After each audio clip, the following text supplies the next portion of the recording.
Hello good morning students. मैं Avjeet sir आपका Shri Ram academy channel पर स्वागत करता हूं। तो लास्ट लेक्चर में हमने इम्पोर्टेंट क्वेश्चन थे तो 22 जो आपका क्वेश्चन था 22वें क्वेश्चन तक हमने सोल्व किए थे। तो आज हम स्टार्ट करेंगे हमारा जो नेक्स्ट क्वेश्चन है 23rd क्वेश्चन। तो आज का लेक्चर शुरू करने से पहले जिन्होंने भी अभी तक श्री राम अकेडमी चैनल को सब्सक्राइब नहीं किया है तो सब्सक्राइब कर लें और बेल आइकन को दबाकर प्रेस कर लें ताकि जो भी आपको न्यू अपडेट हो वो सबसे पहले मिल सके और आप उसका लाभ उठा सकें। तो चलिए स्टूडेंट स्टार्ट करते हैं आज का लेक्चर। तो आज का लेक्चर में आपका जो 23rd आपका 21 तक हुए थे पिछले लेक्चर में। तो 22 आपका जो क्वेश्चन है 22 क्वेश्चन में गिवन है the area of rectangle gets reduced by 9 square units.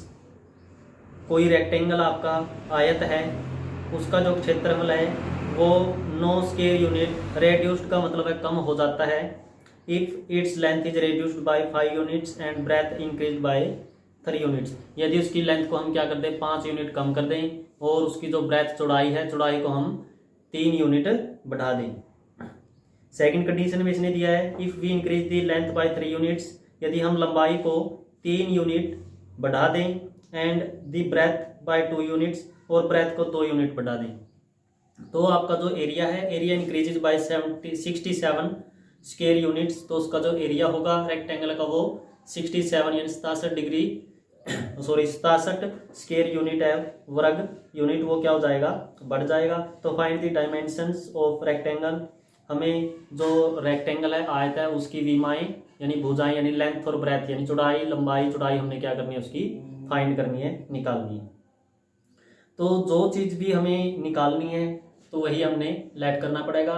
हमने डायमेंशन निकालनी है, डायमेंशन मतलब लेंथ ब्रेथ, तो हम उन्हीं को लेट करेंगे। चलिए स्टार्ट करते हैं। Let the length of given rectangle, हमने x यूनिट इसको लेट कर लिया। इसी प्रकार दी ब्रेथ ऑफ गिवन रेक्टेंगल वो हमने y यूनिट। तो जब हमारे पास किसी रेक्टेंगल की लेंथ और ब्रेथ आपके पास है तो उसका एरिया क्या होगा area. So area will be, area क्या हो जाएगा x इंटू वाई यानी length multiply breadth x y square units. तो एरिया क्या होगा आपका एक्स वाई स्क्वायर यूनिट्स। यानी आप हिंदी में लिखोगे इसको माना आयत की लंबाई x मात्रक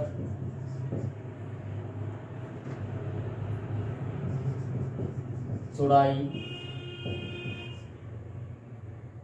y मात्रक और जो क्षेत्रफल होगा वो होगा आपका एक्स वाई वर्ग मात्रक। तो इस प्रकार हमने क्या कर लेना है जिस भी चीज की जरूरत हमने उसको लेट कर लिया। अब बात करते हैं फर्स्ट क्वेश्चन की। अकॉर्डिंग टू क्वेश्चन फर्स्ट यानी पहली शर्तानुसार, तो पहली शर्त के अनुसार उसने क्या कहा है जो आपका एरिया है। अब यहां पर देखिए अगर हम करते हैं लेंथ मल्टीप्लाई ब्रेथ तो ये आपका क्या हो जाता है एरिया हो जाता है। लेंथ मल्टीप्लाई ब्रेथ करते तो आपका एरिया हो जाता है। लेकिन इसमें कुछ आपको कंडीशन गिवन है। क्या कंडीशन है तो जो एरिया है वो 9 स्क्वायर यूनिट कम हो जाता है। तो एरिया जो आपका था उसमें से हमने 9 को क्या कर दिया माइनस कर दिया। और ये कंडीशन कब अप्लाई हुई है ये ऐसा हुआ कब है ये हुआ है जब आपने जो उसकी लेंथ है लेंथ में लेंथ को 5 रेड्यूस किया है 5 यूनिट्स, और ब्रेथ को इंक्रीज किया 3 यूनिट्स। यानी जो आपकी लेंथ थी, ये आपकी एक्स लेंथ थी, तो इसको रेड्यूस किया है, यानी 5 कम किया है, एक्स माइनस 5। और जो आपकी ब्रेथ है, ब्रेथ को 3 इंक्रीज किया है। जब आपकी लेंथ ये हो गई और ब्रेथ ये हो गई, तो आपके लिए क्या हो जाएगा, एक्स वाई माइनस 9। अब इसको सोल्व करेंगे। पहले एक्स की इन दोनों के साथ मल्टीप्लाई करते हैं, एक्स की वाई के साथ करेंगे एक्स वाई, एक्स की फिर 3 के साथ करेंगे 3x। इसी प्रकार -5 की वाई के साथ -5y, -5 की 3 के साथ -15 बराबर है एक्स वाई माइनस 9।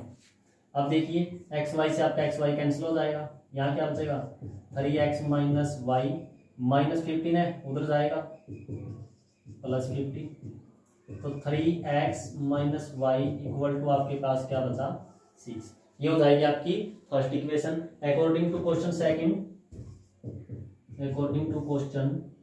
सेकंड, या फिर आप लिखोगे दूसरी शर्त के अनुसार इसने क्या बोला है, जो आपका एरिया है वो 67 है, इंक्रीज हो जाता है कब, जब हम लेंथ को 3 और ब्रेथ को 2 क्या करते हैं, इंक्रीज करते हैं, बढ़ा देते हैं। यानी जो आपकी लेंथ है उसको 3 इंक्रीज करना है और ब्रेथ को 2 इंक्रीज करना है, तो आपका क्या है जो एरिया वो 67 यूनिट इंक्रीज हो जाता है। तो सेम प्रोसीजर कीजिए, x y 2x 3y plus 6 equal to x y plus 67।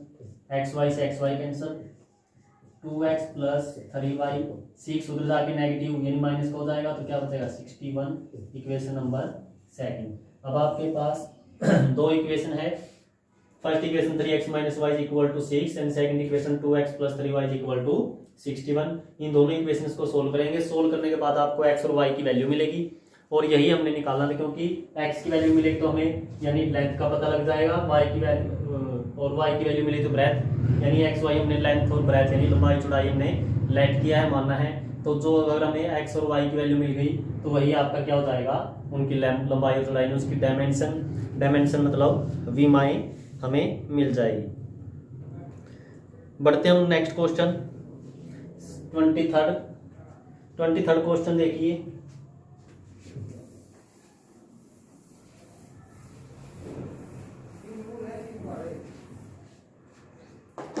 Third question में क्या कहा इसने, 23rd क्वेश्चन में बोला है Ritu can row downstream 20 kilometre in 2 hours and upstream 4 kilometre in 2 hours.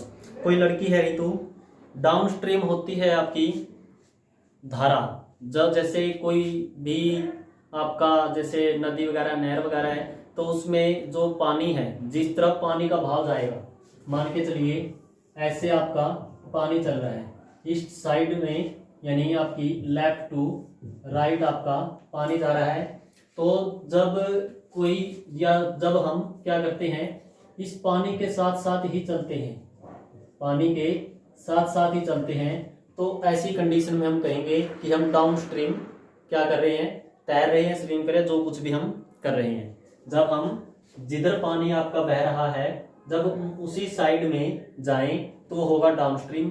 यदि हम उसकी विपरीत साइड में अपोजिट साइड में तैरें तो ऐसी कंडीशन में बोलेंगे हम अपस्ट्रीम। ये होता आपका डाउनस्ट्रीम और ये होता आपका अपस्ट्रीम।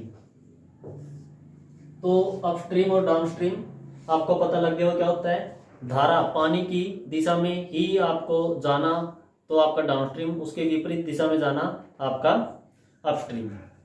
जब वो धारा की दिशा में ही यानी डाउनस्ट्रीम जाती है तो 2 घंटे में यानी टाइम 2 आवर्स है, तो उसमें 20 किलोमीटर वो वो जा सकती है, तैर सकती है। और अगर वो विपरीत दिशा की ओर चले तो वो 2 घंटे में सिर्फ 4 किलोमीटर ही तैर सकेगी या जा सकेगी।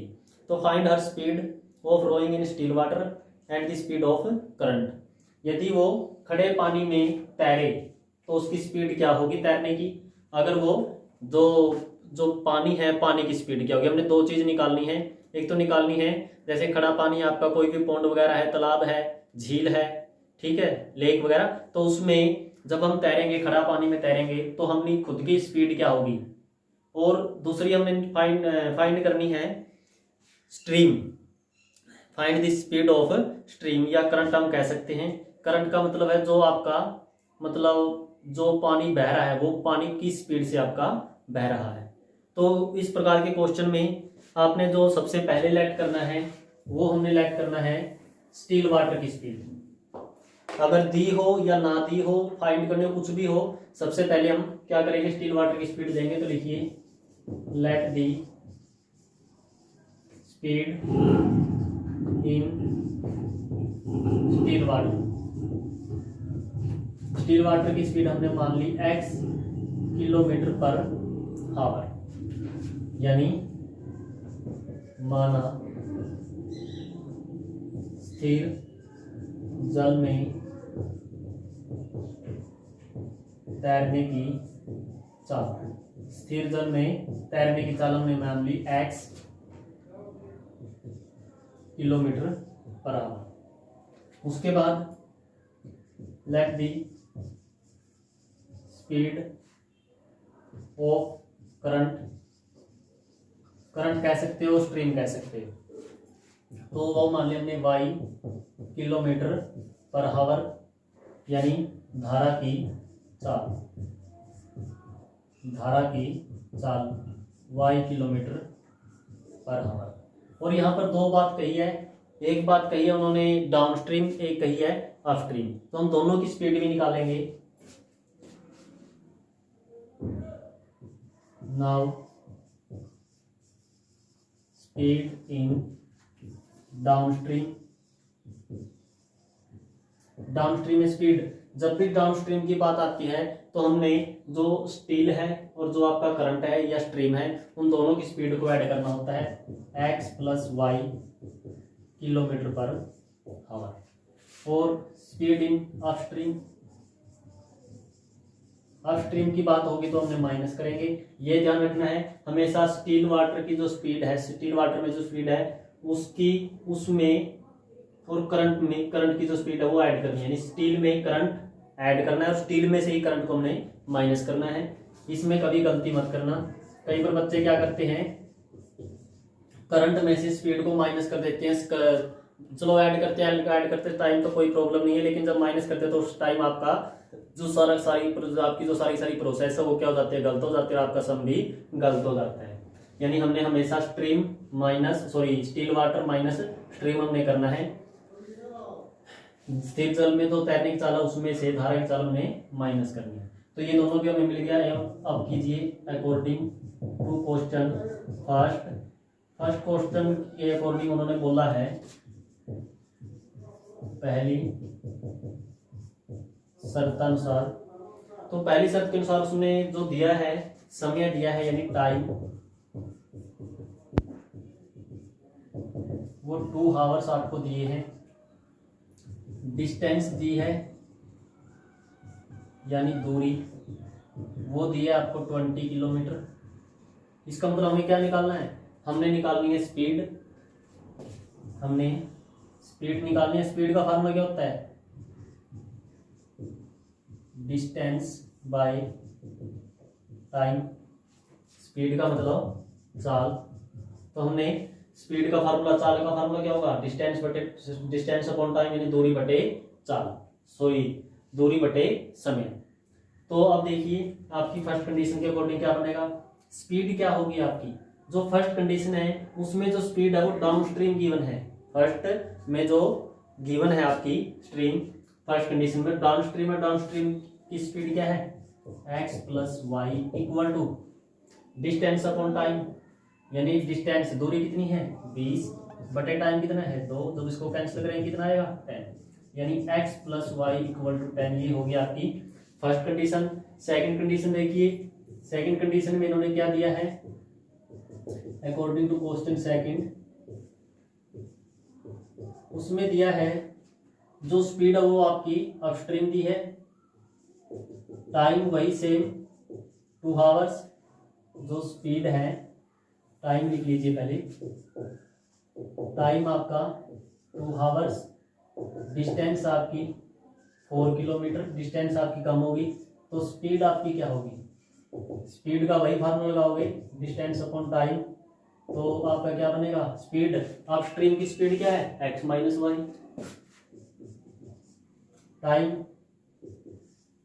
डिस्टेंस कैंसिल करोगे 2, तो x minus y equal to 2, equation number second. अब आपके पास दो इक्वेशन है, दोनों इक्वेशन को आप सोल्व करोगे, वहां से आपको x और y की वैल्यू मिलेगी। x की वैल्यू मिलेगी तो जो स्पीड होगी इन स्टील वाटर, और जो y की वैल्यू मिलेगी तो जो स्पीड होगी वो स्ट्रीम की स्पीड होगी, करंट की स्पीड होगी। तो इस प्रकार आपने इसको करना है। बढ़ते अपने नेक्स्ट क्वेश्चन की ओर। नेक्स्ट क्वेश्चन में गिवन है 24th क्वेश्चन है, 2 women and 5 men can together finish a work इन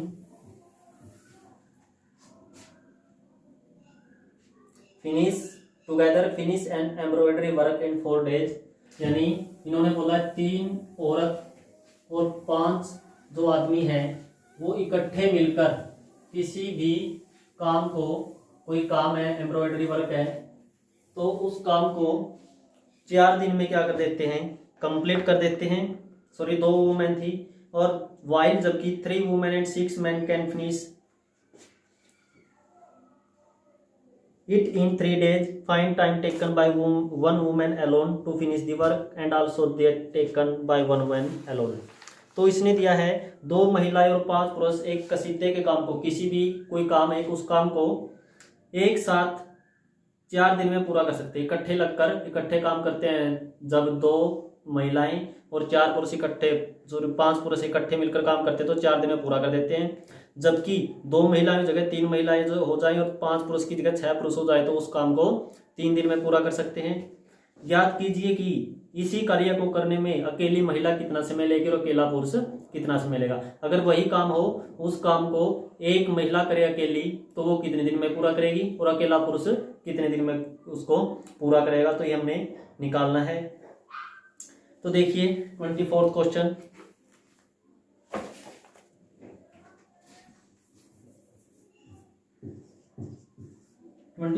में जो हमने निकालना है, फाइंड करना है, हम उसी को लिखेंगे। हमने बताना है अकेली महिला कितने दिन में कार्य करेगी और अकेला पुरुष कितने दिन में करेगा। तो let work done by one women, late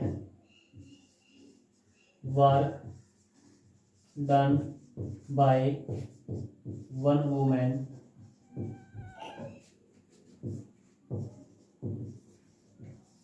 in days, वो मान लिया हमने x, या फिर चलो यही इसको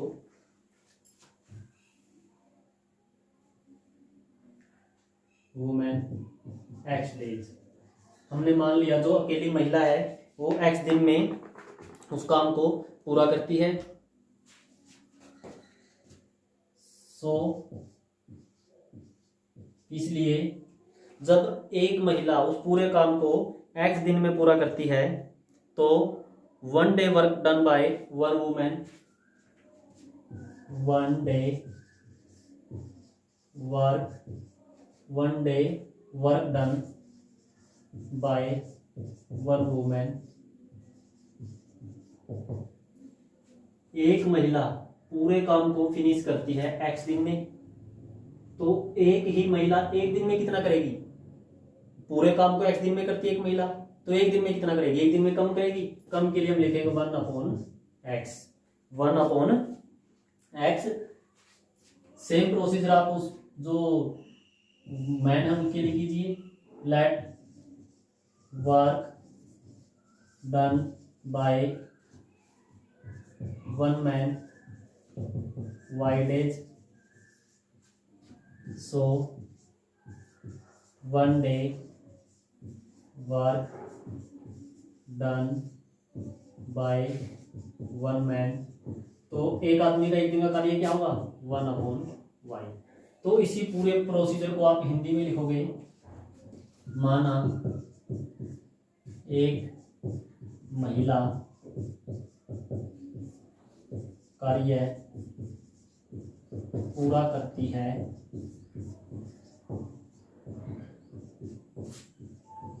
x दिन में, एक महिला पूरा कार्य पूरा करती है x दिन में, तो एक महिला का एक दिन का कार्य, एक दिन का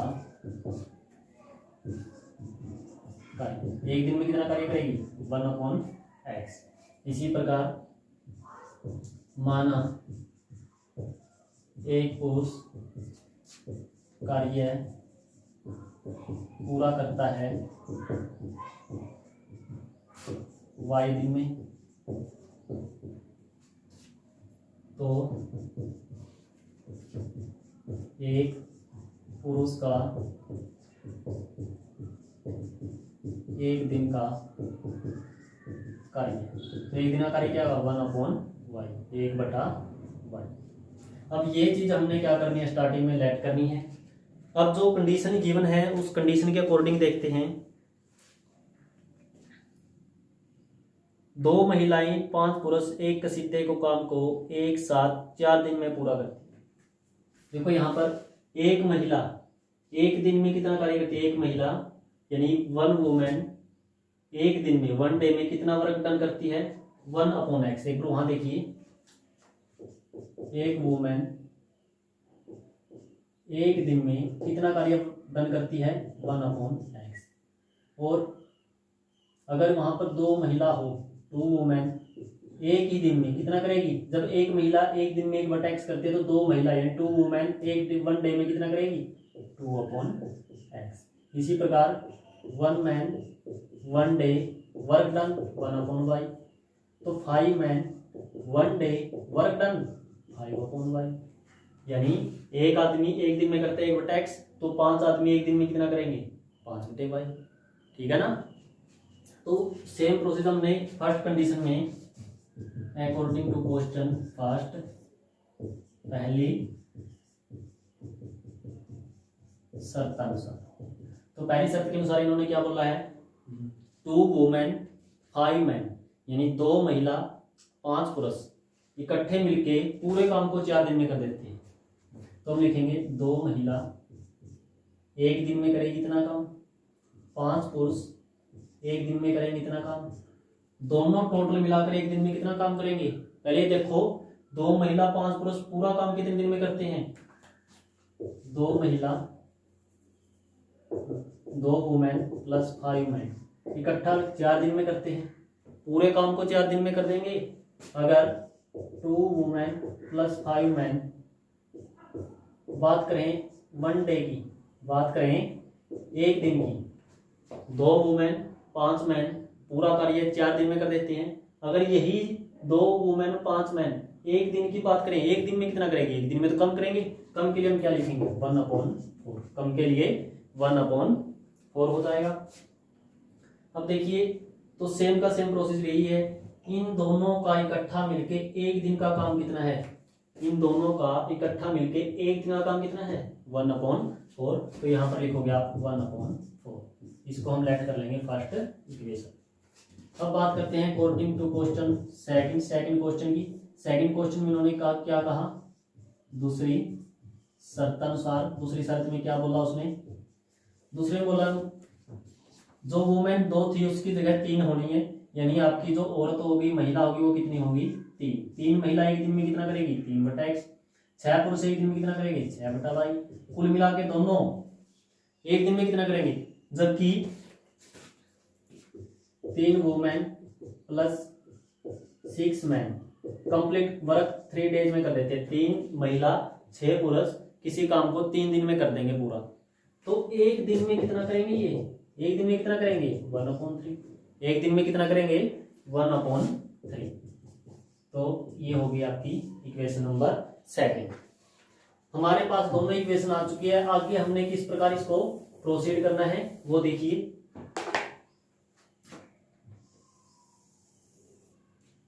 उसके बाद हमारे पास दोनों इक्वेशन है, तो हम क्या कर लेते हैं, जो इन दोनों में 2/x और 3/x है, इस 2/x को लिख सकते हैं 2 × 1/x और इसको लिख सकते हैं 3 × 1/x। इसी प्रकार 5/y और 6/y यानी 5/y और 6/y है, 5/y को लिख सकते हैं 5 × 1/y और 6/y को 6 गुना 1 बराबर, ऐसे लिख सकते हैं, लिख सकते हैं।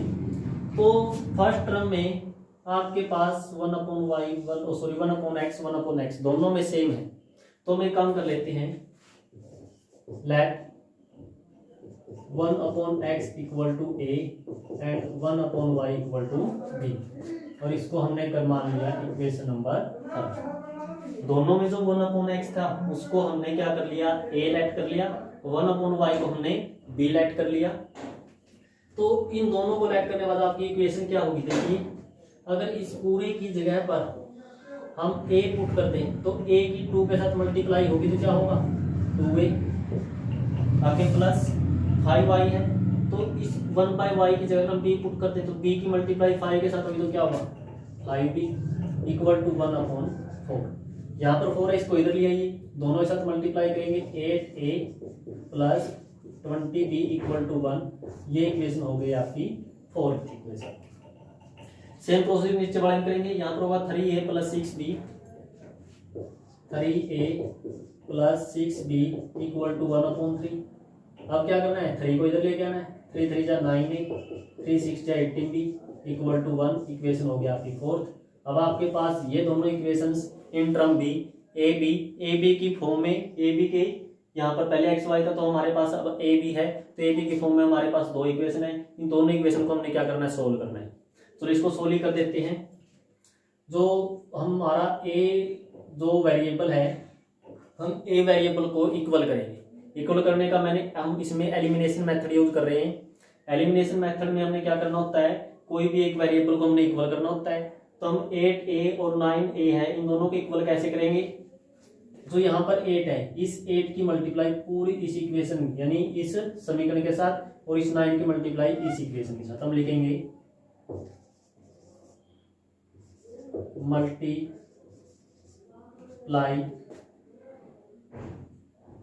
Bye 8 of equation 5th and by 9 of equation 4। तो हमने क्या लिखा, समीकरण 5 को 8 से तथा या और समीकरण 4 को 9 से गुणा करने। तो गुणा कीजिए, 9 के तो दोनों पूरे के साथ करेंगे, 9 8 जाए 9 8 72 ए प्लस 20 की 9 के साथ 180 बी बराबर 9 एकम 9। यहाँ 8 के साथ करेंगे 72 ए, 8 8 जा 144 बी और 8 1 जाए 8। ये होगी इक्वेशन आपकी 6, ये होगी इक्वेशन आपकी 7। अब फर्स्ट स्टेप आपका कंप्लीट हो गया। सेकंड स्टेप में हमें क्या करना होता है, सेकंड स्टेप में जो हमने इक्वल किए हैं उनके अगर साइन सेम हैं तो हम सब्ट्रैक्ट करेंगे, ऊपर वाली में से नीचे वाली, या नीचे वाली सब्ट्रैक्ट करेंगे ऊपर वाली में से, घटाएंगे। ये अगर जब हम दोनों के साइन पहले ही डिफरेंट अलग अलग हैं तो हम क्या करेंगे, ऐड करेंगे। यहाँ पर जो साइन है वो सेम है तो हम क्या कर देंगे, यहाँ लिख देते हैं सब्ट्रैक्ट इक्वेशन 7 फ्रॉम इक्वेशन 6, यानी समीकरण 6 में से समीकरण 7 घटाने पर हमने क्या किया, जो समीकरण 6 है उसमें से समीकरण 7 घटाएंगे। जो भी समीकरण हमने माइनस करनी है, सब्ट्रैक्ट करनी है, उसके सभी के साइन चेंज हो जाएंगे। ये आपका cancel 180 minus 144 36 b equal to 9 minus 8 1 b equal to 1/36। तो b की वैल्यू हमें क्या मिली 1/36। फिर हमने क्या करना है,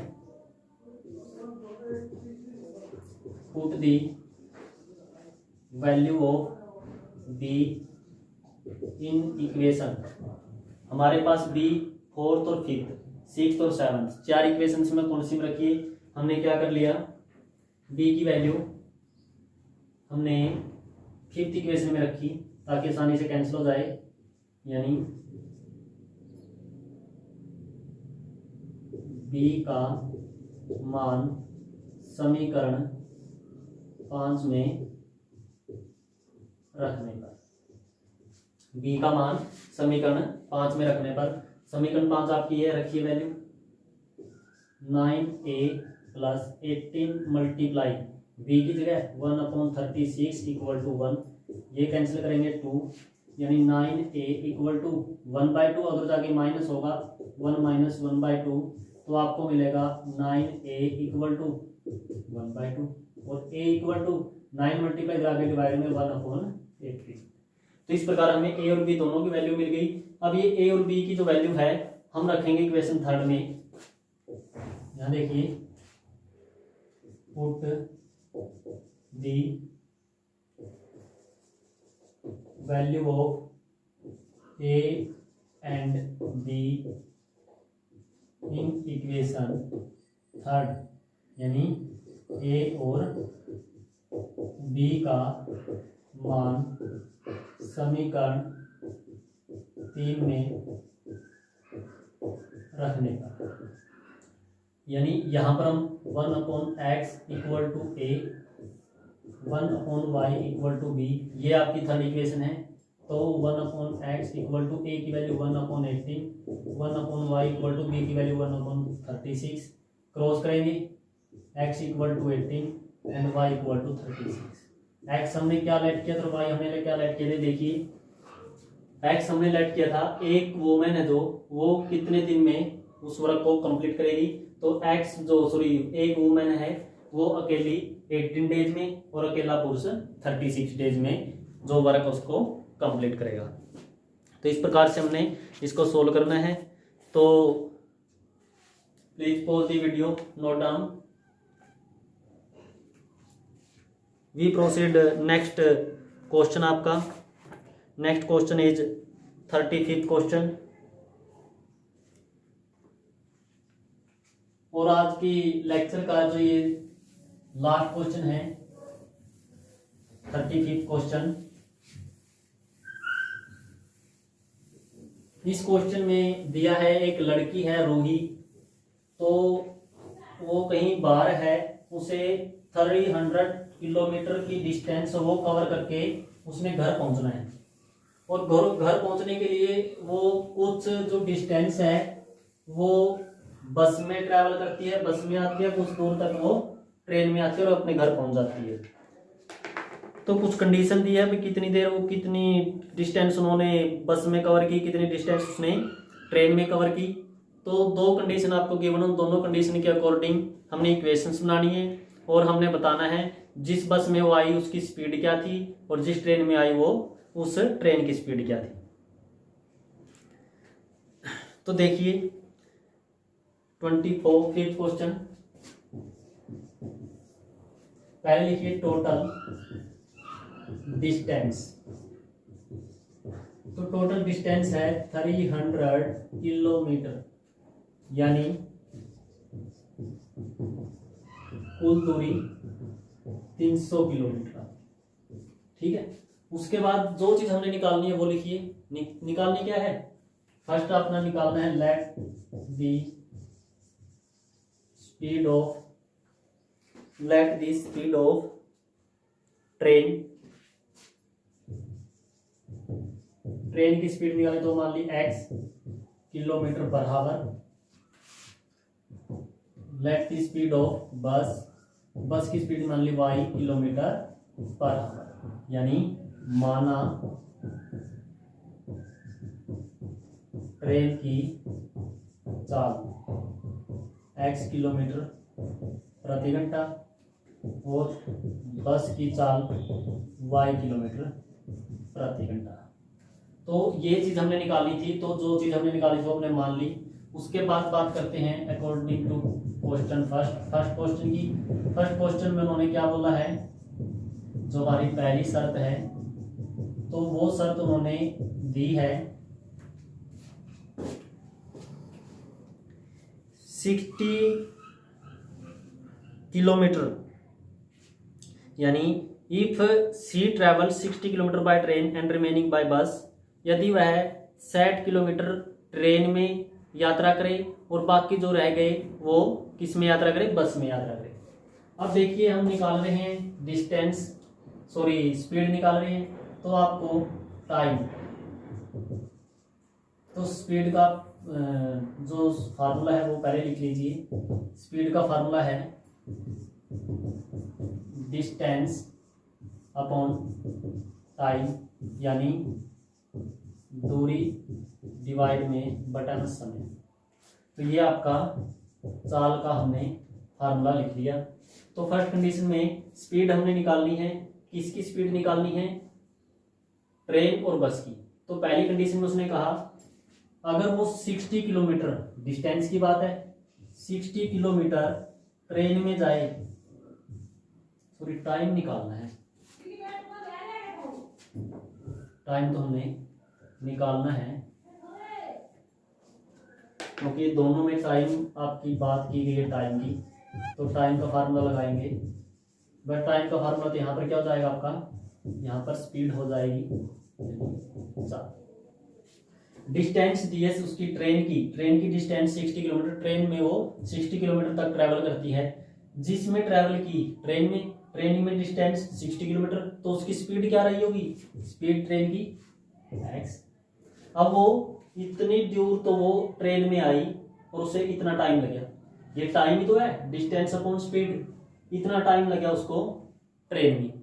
बाकी वो अभी तक घर नहीं पहुंची है, घर पहुंचने के लिए अभी उसके पास डिस्टेंस रहती है, टोटल डिस्टेंस है आपकी 300, टोटल दूरी कुल दूरी कितनी है 300, 300 में 60 तो उसने कवर कर ली। जो 60 किलोमीटर उसने कवर की है उसमें ये टाइम उसका लग गया है। बाकी जो डिस्टेंस उसने कवर की वो डिस्टेंस आपकी 240, 300 में से 60 आपने उसने कवर कर ली, 240 रह गई, तो 240 उसने बस में, और बस की स्पीड क्या है, ये डिस्टेंस अपॉन टाइम, दूरी बटे चाल, ये भी समय, वो घर पहुंच गई कुल मिलाकर कितने समय में घर पहुंची, वो पहुंची है सी टेक्स 4 आवर्स, यानी वो 4 घंटे लेती है। तो टाइम कितना हुआ आपका 4 आवर्स, बन गई फर्स्ट इक्वेशन। सेकंड क्वेश्चन की ओर बढ़ते हैं। अकॉर्डिंग टू क्वेश्चन सेकंड, दूसरी शर्त अनुसार, दूसरी जो शर्त है उसके अनुसार हम देखते हैं इसने क्या बोला। उसने बोला यदि वो 100 किलोमीटर ट्रेन में जाए, डिस्टेंस 100, स्पीड x, तो इतना टाइम लग गया, और बाकी जो रहती है 200 वो बस में जाए तो उसमें इतना टाइम लगा। टोटल मिलाकर कितना टाइम लगा, टोटल मिलाकर उसने बोला सी टेक्स 10 मिनट्स लॉन्गर, तो वह 10 मीटर ज्यादा लेती है, 10 मिनट अधिक लेती है। इसका 10 मिनट अधिक लेने का मतलब क्या है भाई, 4 घंटे तो पहली कंडीशन में ले रही थी, अब वो 10 मिनट्स और एक्स्ट्रा लेती है, यानी 4 घंटे तो लेगी ही, उससे आगे 10 मिनट्स, और अगर मिनट के हम हावर बना लें तो डिवाइड में 60 करेंगे, 60 करने के बाद आपको क्या मिलेगा, 4 6 जा 24, 125/6 हावर। तो कितना टाइम लिया उसने, 25/6 हावर लिए, अगर वो इस कंडीशन से वो घर पहुंचती है। अब वही आपके पास 2 इक्वेशन हो गई, तो हमने क्या करना है, let 1/x equal to a, 1/y equal to b, equation number third. हमने क्या कर लिया, 1/x को a मान लिया, 1/y को हमने b मान लिया। इससे लास्ट क्वेश्चन था जो, उसमें हमने इसी प्रकार से कुछ किया था। तो अब देखिए अगर ये इक्वेशन हो आपकी 60/x है, तो यहाँ पर क्या होगा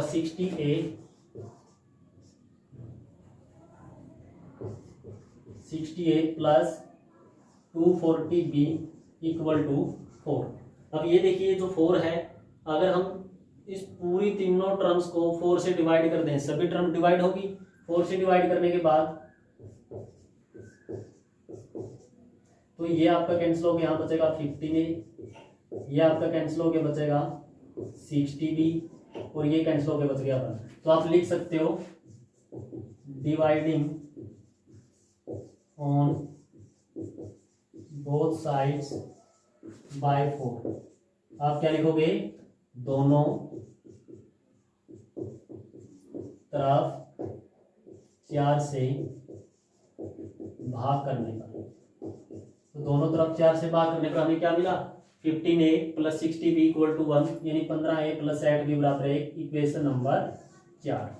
सेम प्रोसीजर हम इसके ऊपर अप्लाई करेंगे। 100a + 200b = 25/6।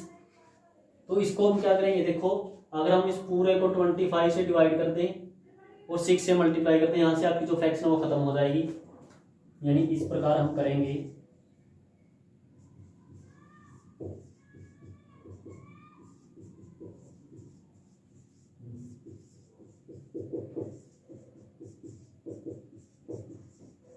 क्या किया हमने, dividing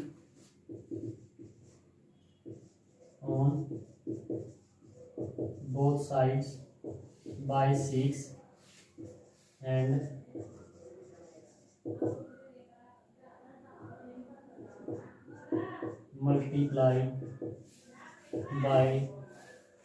multiplied on both sides by 25। अगर हिंदी में आप लिखना चाहते हो तो हिंदी में लिख सकते हो, दोनों तरफ 6 से गुना और 25 से भाग करने पर, यानी आपने क्या लिखना है, दोनों तरफ 6 से गुना 25 से भाग करने पर। देखिए 25 हो जा, तो यहाँ पर हो गया 24a, 8 पे 48b, और ये आपका पूरा ही कैंसिल हो जाएगा, क्या बचेगा 1। ये इक्वेशन हो गया आपकी 5th। तो हमने इसी प्रकार इन दोनों इक्वेशन को, 4th 5th इक्वेशन को जैसे लास्ट क्वेश्चन में हमने सोल्व किया था, इन दोनों को सोल्व करेंगे। सोल्व करने के बाद हमें a और b की वैल्यू मिलेगी। a और b की वैल्यू हम कहाँ रखेंगे, थर्ड इक्वेशन में रखेंगे, वहां से आपको xy मिल जाएगा। xy मिल गया तो हमें speed of train and speed of बस, यानी ट्रेन और बस की चाल हमें मिल जाएगी। तो आज के लेक्चर में हमने यही क्वेश्चन करने हैं, और इसमें से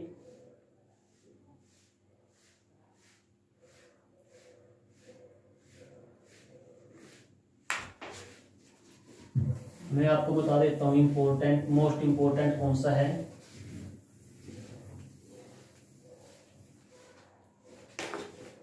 तो इसमें जो आपका मोस्ट इम्पोर्टेंट रहेगा वो रहेगा 23rd एंड 24th।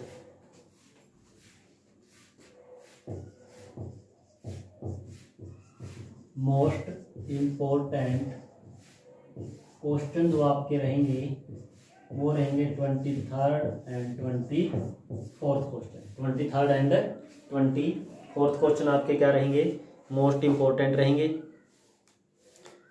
तो आपने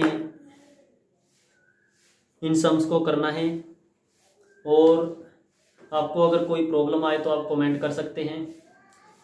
और मैं आपको कहना चाहता हूं कि जिन बच्चों ने भी अभी तक सब्सक्राइब नहीं किया है चैनल को, तो वो सब्सक्राइब ज़रूर कर लें। और आप इन जो मैं अपने एकेडमी चैनल पर वीडियो अपलोड करता हूं, और बेल आइकन को प्रेस करके वो आप उनका लाभ ले सकें। तो आज की वीडियो में, आज के लेक्चर में सिर्फ इतना ही। तो thank you and have a nice day.